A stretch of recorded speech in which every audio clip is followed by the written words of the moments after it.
Again, we probably run numbers for clients that come to us to pre-qual.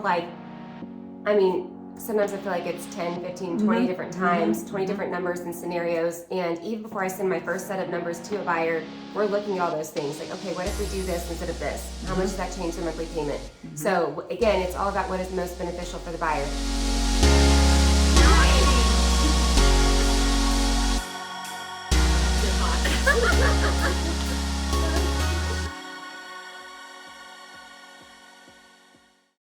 Hey everybody, happy Friday. Mortgages and mimosas with Lori and Ashlyn. So what are we talking about today?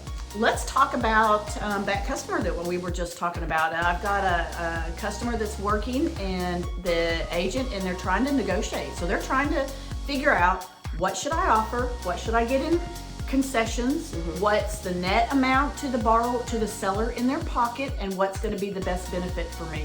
And what you mean by concessions is, what are we asking the seller? How much are we asking the seller to pay towards the buyer's closing costs? These are first-time home buyers, and it's a lot of information coming in. And so, and this agent, this deal is in Texas. It's not even here in Central Texas. So it's an agent that I know in my hometown. And so that's what I'm saying is it's a lot of information. So let's break it down. You've got what you offer, and then if you offer some and you ask for the seller to pay some of your closing costs, those are concessions. But then when you're making that offer to the sellers, they're hearing, oh, you want $10,000 in closing costs, but it's about what the net is in their pocket. So we're now with this customer in some negotiations. So Ashlyn, talk about what you think is best in trying to think through this, and what you as the buyer of the house needs to think about and understand what could and now make a difference in what you're trying to negotiate. Yes. with. So let's say that in this scenario, like the house is listed for $200,000. So for the buyer, if they make an offer of $200,000 and then they ask for $10,000 in closing costs, the net to the seller is basically saying, okay, so you're offering $190,000 essentially. So what we're talking about when we go talk about negotiations is, let's talk to the buyer and say, okay, what if you offer $205,000 with $10,000 in concessions? So now, again, going back to what the seller will make, now it's not saying, it's now $195,000. So what we're saying is, when we are looking at the purchase price and how much you're asking for as a buyer from the seller, what you need to be thinking about is your payment difference is not going to be that much if you up that offer price.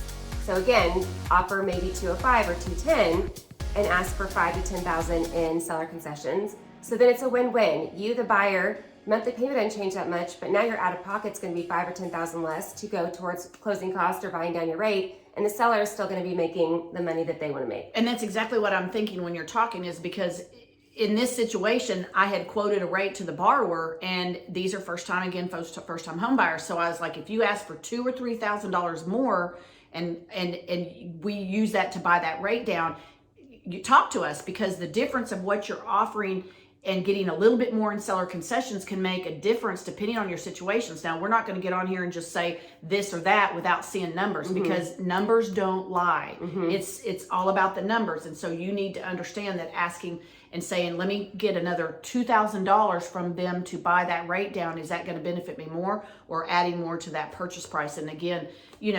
it's a numbers game, and it's all about what you guys are comfortable with and where you are on your bottom line number. Right. And even going up on your purchase price as a buyer and getting a lower interest rate with increasing that price is actually still going to have a lower monthly payment. Right. So again, we probably run numbers for clients that come to us to pre-qual.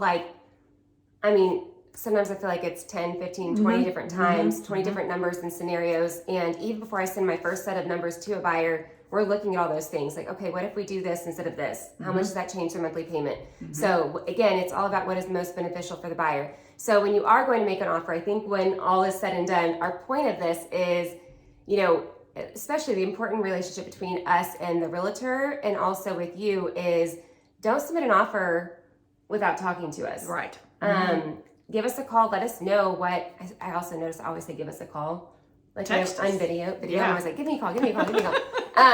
But no, reach out to us and let us help with those negotiating numbers. Even though the realtor is actually the one that's writing up the offer, if there's some negotiations there where the seller is paying closing costs or willing to, let us look at those numbers, and we can also let your realtor know, how to write up that offer, help with those numbers. And the last thing I'll say is don't be afraid to do it too. That's the other thing. Don't let the fear of not being able to know, because this is normal. This is what we do all the time, and that's what this borrower said. He said, I just wished I'd called you. And so they're going to go back and renegotiate. So don't be afraid. Just call, reach out. We run these numbers all the time. Yeah. And Lori's phone is ringing, so we are going to go, and we will see you all next time. Have a great weekend. Bye.